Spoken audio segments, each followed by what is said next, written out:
ನಿನ್ನನ್ನು ಪ್ರೀತಿಸದಿರಲಾಗಲಿಲ್ಲ ನನಗೆ. ಸಂಚಿಕೆ 45. ನೀವೀ ಅಡುಗೆ ಕೋಣೆಗೆ ಹೋದಾಗ ಸಾಕ್ಷಿ ಕಣ್ಣೊರೆಸುತ್ತಿದ್ದುದನ್ನು ಕಂಡವಳೆ. ಕಾರಣ ವಿಚಾರಿಸಿದಾಗ ಅಮ್ಮ ಅಡುಗೆ ಕಲಿಯಲು ಹೇಳಿದ್ಲು, ಅದಕ್ಕೆ ಇವತ್ತು ಈರುಳ್ಳಿ ಕಟ್ ಮಾಡು ಅಂದ್ಲು. ಅಯ್ಯೋ ಅಷ್ಟೇನಾ? ಅಯ್ಯೋ ಅದಕ್ಕೆ ಏನು ಅಷ್ಟೇನಾ ಅಂತಿದ್ದೀರಿ? ಈರುಳ್ಳಿ ಕಟ್ ಮಾಡಿ 10 ನಿಮಿಷ ಆದರೂ ಕಣ್ಣೂರಿ ನಿಂತಿಲ್ಲ. ಅಯ್ಯೋ ಚಾಚಿ, ಮೊದಲನೇ ಸರಿ ಅಲ್ವಾ, ಆಮೇಲೆ ಅಭ್ಯಾಸ ಆದಮೇಲೆ ಎಲ್ಲ ಸರಿ ಹೋಗುತ್ತೆ ಆಯಿತಾ? ಅದಕ್ಕೆ ಬಹಳ ದಿನಗಳಿಂದ ನನಗೊಂದು ಡೌಟ್ ಇತ್ತು. ಬೇರೆ ತರಕಾರಿ ಕಟ್ ಮಾಡುವಾಗ ಏನಾಗಲ್ಲ, ಆದರೆ ಈ ಈರುಳ್ಳಿ ಕಟ್ ಮಾಡಬೇಕಾದ್ರೆ ಯಾಕೆ ಹೀಗೆ? ಈ ಪುಟ್ಟ ತಲೆನ ಹೆಚ್ಚು ಕೆಡಿಸಿಕೊಳ್ಬೇಡ, ಅದರ ಹಿಂದೆ ಒಂದು ಕತೆ ಇದೆ. ವಾಟ್? ಈರುಳ್ಳಿ ಕಟ್ ಮಾಡುವಾಗ ಕಣ್ಣೀರು ಬರುವುದರ ಹಿಂದೆ ಕತೆನಾ? ಇಂಟ್ರೆಸ್ಟಿಂಗ್. ಪ್ಲೀಸ್ ಆ ಕತೆ ಹೇಳಿ. ಹೇಳ್ತೀನಿ. ತುಂಬ ಅಂದರೆ ತುಂಬ ವರ್ಷಗಳ ಹಿಂದೆ ಈರುಳ್ಳಿ, ಮೆಣಸಿನಕಾಯಿ, ಟೊಮೆಟೊ ಒಳ್ಳೆ ಸ್ನೇಹಿತರಾಗಿದ್ರಂತೆ. ಒಂದಿನ ಮೂವರು ಸೇರಿ ಸಂತೆಗೆ ಹೋದರು. ಸಂತೆಯಲ್ಲಿ ತುಂಬ ಜನರಿದ್ದರು. ಜನರು ಅತ್ತಿತ್ತ ಓಡಾಡುವಾಗ ಅವರ ಕಾಲಿಗೆ ತಾಗಿ ತಾಗಿ ಟೊಮೆಟೊ ಸತ್ತು ಹೋಯಿತು. ಆಗ ಈರುಳ್ಳಿ ಮತ್ತು ಮೆಣಸು ತುಂಬ ನೊಂದುಕೊಂಡು ಅತ್ತರು. ಸ್ವಲ್ಪ ಹೊತ್ತಿನ ಬಳಿಕ ಮೆಣಸಿನಕಾಯಿ ಕೂಡ ಟೊಮೆಟೊ ಥರ ಸತ್ತು ಹೋಯಿತು. ಆಗ ಇಬ್ಬರು ಸ್ನೇಹಿತರನ್ನು ಕಳೆದುಕೊಂಡ ಈರುಳ್ಳಿ ತುಂಬ ದುಃಖಪಟ್ಟು ಒಂದು ಋಷಿಯನ್ನು ಭೇಟಿಯಾಯಿತು. ಋಷಿಗಳ ಬಳಿ ತನ್ನ ಸ್ನೇಹಿತರು ಸತ್ತಾಗ ಅವರಿಗಾಗಿ ಅಳೋದಕ್ಕೆ ತಾನು ಇದ್ದೆ ಎಂದು, ತಾನು ಸತ್ತರೆ ತನಗಾಗಿ ಅಳಲು ಯಾರಿದ್ದಾರೆ ಎಂದು ಪ್ರಶ್ನಿಸಿದಾಗ ಋಷಿಗಳು ಹೇಳಿದರು, ನೀನು ಸತ್ತಾಗ ಇಡೀ ಮನುಕುಲ ನಿನಗಾಗಿ ಅಳುವರು ಎಂದು. ಅದಕ್ಕೆ ಈರುಳ್ಳಿ ಕಟ್ ಮಾಡುವಾಗ ಕಣ್ಣೀರು ಬರುವುದು.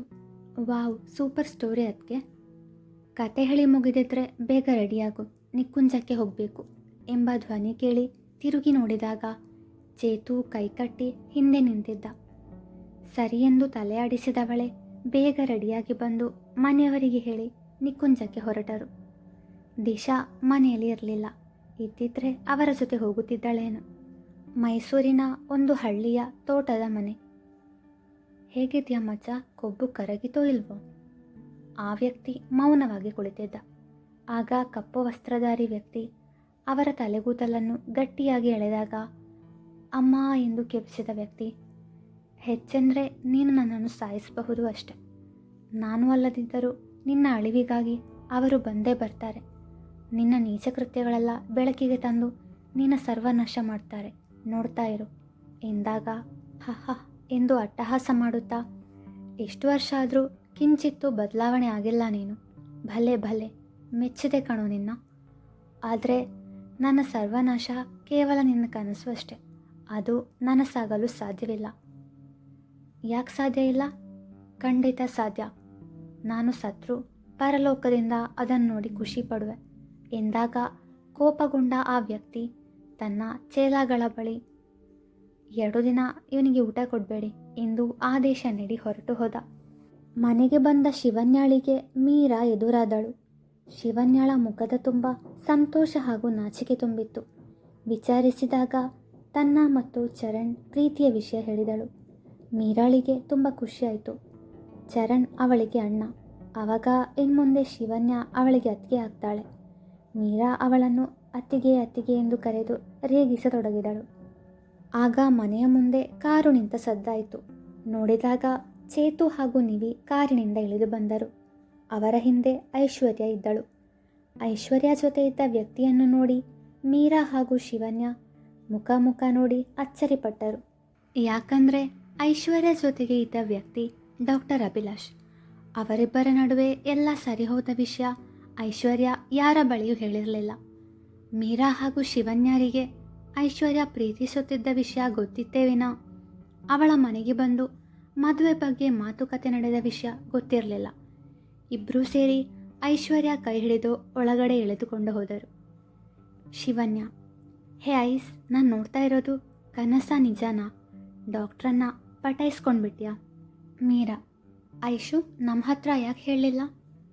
ಐಶ್ವರ್ಯ, ಏನು ಅಂತ ಹೇಳಲಿ, ಯಾವಾಗಲೂ ಆ ಡಾಕ್ಟರ್ಗೆ ಶಾಕ್ ಕೊಡ್ತಿದ್ದೆ, ಆದರೆ ಈ ವಿಷಯದಲ್ಲಿ ಅವರು ನನಗೆ ಶಾಕ್ ಕೊಟ್ಟರು.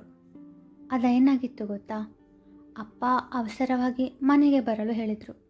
ನಾನು ಏನಾಯಿತೋ ಏನೋ ಅಂತ ಹೆದರಿಕೊಂಡು ಬೇಗ ಮನೆಗೆ ಹೋದೆ. ಯಾರಿಗೂ ಏನೂ ತೊಂದರೆ ಆಗಿಲ್ಲ ಅಂತ ಸಮಾಧಾನ ಪಟ್ಟರೆ ಮನೆಯಲ್ಲಿ ನನ್ನನ್ನು ನೋಡೋಕೆ ಗಂಡಿನ ಕಡೆಯವರು ಬರ್ತಾರೆ ಅಂತ ಹೇಳಿದರು. ಏನು ಮಾಡಬೇಕು ಅಂತ ಗೊತ್ತಾಗಲಿಲ್ಲ. ಅಪ್ಪನ ಮರ್ಯಾದೆ ಹೋಗಬಾರ್ದು ಅನ್ನೋ ಕಾರಣಕ್ಕೆ ಅವರನ್ನು ನೋಡಲು ಒಪ್ಕೊಂಡೆ. ಆಮೇಲೆ ನನಗೆ ಗೊತ್ತಾಗಿತ್ತು, ನನ್ನನ್ನು ನೋಡೋಕೆ ಬಂದಿರೋರು ಬೇರೆ ಯಾರೂ ಅಲ್ಲ, ನನ್ನ ಮುದ್ದು ಡಾಕ್ಟರ್ ಅಂತ ಎಂದು ನುಲಿಯುತ್ತಾ ಹೇಳಿದವಳೆ.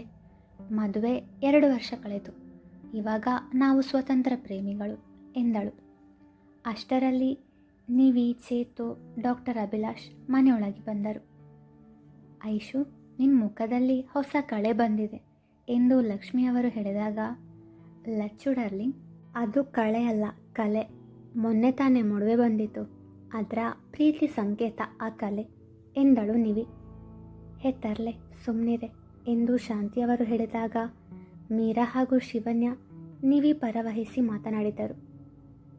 ಐಶು, ಏನು ವಿಷಯ ಅಂತ ಹೇಳಮ್ಮ ಎಂದು ಶಾಂತಿಯವರು ಕೇಳಿದಾಗ, ಐಶ್ವರ್ಯ ನಾಚಿಕೆಯಿಂದ ಅದು ಅದು ನನಗೆ ಎಂದು ಡಾಕ್ಟರ್ ಕಡೆಗೆ ತೋರಿಸಿ, ಇವರ ಜೊತೆ ಮದುವೆ ಫಿಕ್ಸ್ ಆಗಿದೆ ಎಂದಳು. ನಮ್ಮ ಐಸ್ಗೆ ನಾಚ್ಕೊಳ್ಳೋಕ್ಕೂ ಬರುತ್ತಾ ಎಂದು ಶಿವನ್ಯ ಕಾಲೆಳೆದರೆ, ಮೂತಿ ತಿರುವಿ ನಿಂತ ನಿವಿ, ನಮಗ್ಯಾಕೆ ಮೊದಲೇ ಹೇಳಲಿಲ್ಲ, ನಾವು ನಿನಗೆ ಹೊರಗಿನವರ ಎಂದಾಗ, ಅದು ನಿವಿ, ಮೊನ್ನೆ ಹೇಳೋಣ ಅಂತ ಇದ್ದೆ, ಆದರೆ ಏನೇನೋ ನಡೆದು ಹೋಯಿತು. ಸಾರಿ ಕಣೆ, ಫೋನಲ್ಲಿ ಹೇಳೋಕ್ಕಿಂತ ನೇರವಾಗಿ ಹೇಳೋದು ಒಳ್ಳೆಯದು ಅನ್ನಿಸ್ತು, ಅದಕ್ಕೆ ಹೇಳಲಿಲ್ಲ, ಸಾರಿ ಎಂದು ಕಿವಿ ಹಿಡಿದು ಮುದ್ದು ಮುದ್ದಾಗಿ ಹೇಳಿದಾಗ ನಿವಿ ಜೊತೆಗೆ ಎಲ್ಲರೂ ನಕ್ಕರು. ಐಶ್ವರ್ಯ ಎಲ್ಲರ ಮುಖವನ್ನು ಅಚ್ಚರಿಯಿಂದ ನೋಡುತ್ತಾ, ಯಾಕೆಲ್ಲರೂ ಹೀಗೆ ನಗ್ತಾ ಇದ್ದೀರಾ ಎಂದಾಗ ನಿವಿ, ನೀನು ಈ ವಿಷಯವನ್ನು ಇವತ್ತು ಹೇಳ್ತಾ ಇದೆಯಾ, ಆದರೆ ನಮಗಿದು 2 ವಾರ ಮೊದಲೇ ಗೊತ್ತಾಯಿತು ಎಂದು ಹೇಳಿದಾಗ, ಹೇಗೆ ಎಂಬಂತೆ ನೋಡಿದವಳಿಗೆ ಸದಾನಂದ್ರವರು 2 ವಾರಗಳ ಹಿಂದೆ ಅಭಿಲಾಷ್ ನನ್ನನ್ನು ಮತ್ತು ಮಹೇಶನ್ನು ಮೈಸೂರಿಗೆ ಬರುವುದಕ್ಕೆ ಹೇಳಿದರು. ನಾವು ಮೀರಾ ವಿಷಯದ ಬಗ್ಗೆ ಏನೋ ವಿಚಾರ ಹೇಳುವರು ಎಂದು ಹೋದಾಗ ಅವರು ಐಶುವನ್ನು ಇಷ್ಟಪಡ್ತಿರುವ ವಿಷಯ ಹೇಳಿದರು. ನಾವು ಸಂತೋಷದಿಂದ ಒಪ್ಪಿಕೊಂಡೆವು. ಆದರೆ ಅವರ ತಂದೆ ವಿದೇಶದಿಂದ ಬಂದ ಮೇಲೆ ಶಾಸ್ತ್ರೋಕ್ತವಾಗಿ ಹೆಣ್ಣು ಕೇಳಲು ಬರುತ್ತೇವೆ ಅಂತ ಹೇಳಿದರು. ಆ ದಿನವೇ ನಮಗೆಲ್ಲರಿಗೂ ವಿಷಯ ಗೊತ್ತಾಯಿತು ಎಂದಾಗ ಐಶ್ವರ್ಯ ಪೆಚ್ಚಾಗಿ ನಕ್ಕಳು. ಅದು ನಾನು ಅಂದ್ಕೊಂಡೆ, ಫೋನಲ್ಲಿ ಹೇಳುವುದಕ್ಕಿಂತ ನೇರವಾಗಿ ಹೇಳುವುದು ಒಳ್ಳೆಯದು ಎಂದು. ಆದರೆ ಇಲ್ಲಿ ನಾನು ಪೆದ್ದಿಯಾದೆ, ನನಗಿಂತ ಮೊದಲೇ ನಿಮಗೆಲ್ಲ ಗೊತ್ತಿತ್ತು ಎಂದವಳೆ ನಿವಿ ಕಡೆಗೆ ನೋಡಿ, ಹಾಗಾದರೆ ಅವತ್ತು ಪಪ್ಪ ನನಗೆ ಕಾಲ್ ಮಾಡಿ ಬೇಗ ಬಾ ಅಂದಾಗ ನಿನಗೆ ವಿಷಯ ಗೊತ್ತಿತ್ತು, ನನ್ನ ಹತ್ರ ಹೇಳಲಿಲ್ಲ ಅಲ್ವಾ ನಿವಿ ಎಂದಳು. ಗೊತ್ತಿತ್ತು ಎಂದು ಓಡಿದಾಗ ಐಶ್ವರ್ಯ ಅವಳನ್ನು ಒಟ್ಟಿಸಿಕೊಂಡು ಹೋಗಿ 2 ಗುದ್ದಿದಳು. ಅವರ ಆಟ ನೋಡಿ ಮನೆಯವರು ನಗ್ತಿರಬೇಕಾದ್ರೆ ಚೇತು ನಿವಿಯನ್ನು ತನ್ನ ಪಕ್ಕ ಎಳೆದುಕೊಂಡವನೇ ಐಶ್ವರ್ಯ ಕಡೆಗೆ ನೋಡಿ, ಏನೋ ತಮಾಷೆಗೆ ಮಾಡಿದ್ಲು, ಬಿಡು ಐಶ್ವರ್ಯ, ನನ್ನ ಹೆಂಡತಿ ತರಲೆ ಆದರೂ ತುಂಬ ಪಾಪ ಎಂದಾಗ ಎಲ್ಲರೂ ಓ ಎಂದರೆ ನಿವಿ ಅವನನ್ನು ಉರಿಗಣ್ಣಿನಲ್ಲಿ ನೋಡಿದ್ಲು. ಚೇತು ಅವಳಿಗೆ ಕಣ್ಣು ಹೊಡೆದವನೇ ಏನು ಮಾಡೇ ಇಲ್ಲ ಅನ್ನುವ ಹಾಗೆ ನಿಂತ. ಕಾರಣ ಎಲ್ಲರ ಮುಂದೆ ಅವಳು ಏನು ಹೇಳುವುದಿಲ್ಲ ಎಂಬುದು ಅವನಿಗೆ ಚೆನ್ನಾಗಿ ಗೊತ್ತಿತ್ತು. ಮುಂದುವರಿಯುವುದು.